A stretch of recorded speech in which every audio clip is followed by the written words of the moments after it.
हामी अब जयपुरबाट उदयपुर जान आँटेको। अब बिहानको अहिले 11 बजिरहेछ। 4 भाइ हामी यो गाडीमा छौँ, 4 भाइ उता अगाडिको गाडीमा छ। र बाटोको केही अपडेट छ भने हामी तपाईलाई देखाउँला। उहाँ हेर्न सक्नुहुन्छ, उहाँ एकजना हुनुहुन्छ। त्यसपछि हाम्रो पछाडि एकजना हुनुहुन्छ सुनिल दाई। त्यसपछि हाम्रो उहाँ सुरज भाइ हुनुहुन्छ। सुरज जी तपाईलाई केही बोल्नु छ? सुरज जी। हजुर हजुर, केही बोल्नु छ? एकदम सुखमय यात्रा छ। हामीले जुन हिसाबले अहिले हिँड्दैछौँ, हामीलाई ट्राफिकदेखि पनि केही प्रब्लम भइरहेको छैन। धेरै ठाउँमा हामीलाई सहज भइरहेछ र मौसमले पनि हामीलाई साथ दिइरहेछ। हामीले यस गाडीमा, हामी नेपालको आफ्नो गाडीमा हिँडिराख्दा हामीलाई धेरै सहुलियत पनि पाइरहेछौँ र यहाँ बस्ने व्यवस्थाहरू पनि धेरै राम्रो छ। साथी फिरोज भाइले विराटनगरदेखि हैन लद्दाखसम्मको यात्रामा राम्रो ड्राइभिङ गर्दै लगिरहनु भयो। उहाँलाई धन्यवाद गर्दैछु। ल अब सबैजनाको भइसक्यो, मेरो पनि अलिअलि भए पनि थोरै भिडियो लिइदिनु पर्यो।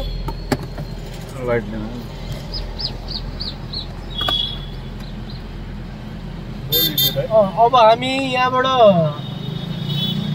राइट टर्न लिएर एक्सप्रेसवे हाइवे लिँदैछौँ उदयपुर जानलाई। उदयपुर र त्यसपछि कच भन्ने ठाउँ छ, त्यहाँसम्म हामी पुग्छौँ। अनि कचबाट द्वारिकासम्म जाने प्लान छ हाम्रो। यो हेर्न सक्नुहुन्छ, यो एक्सप्रेसवे हो। 1 minute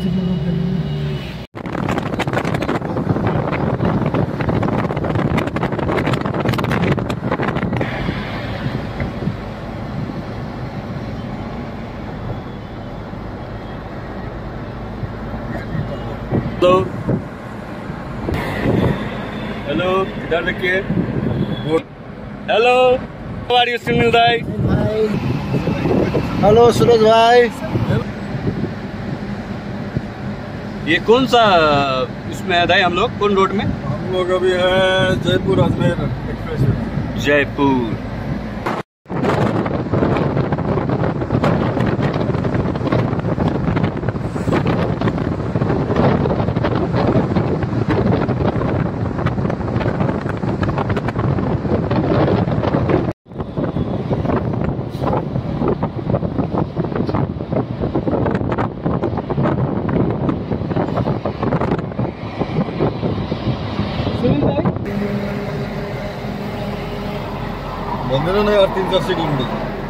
Mahindra says Kishangarh road, ये सीधा जाना।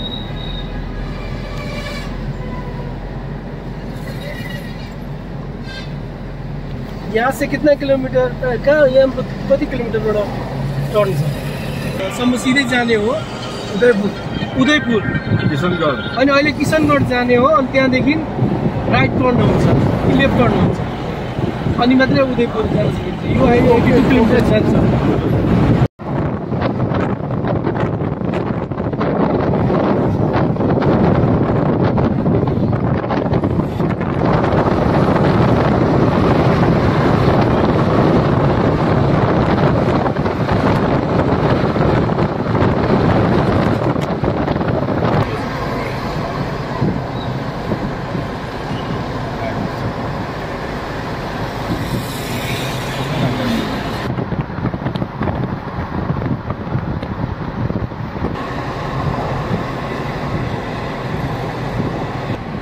और टोल बूथ इंडिया में अच्छा रोड एक्सप्रेसवे को लागि के अरे हजुरलाई पैसा लिने चलन छ।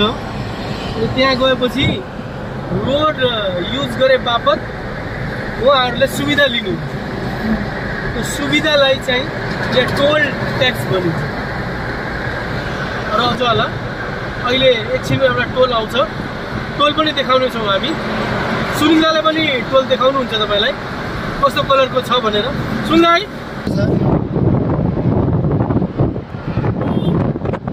सुनिल दाई के के छ त ओके छ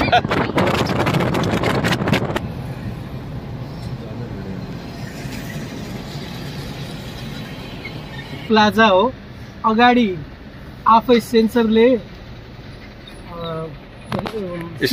स्क्यान गरेर पैसा यो ट्याग आफै पैसा कट्छ पैसा तिरिरहनु पर्दैन यो एकचोटि लगायो भने म अगाडि तपाईँलाई देखाउने छु कसरी खुल्दो रहेछ गेट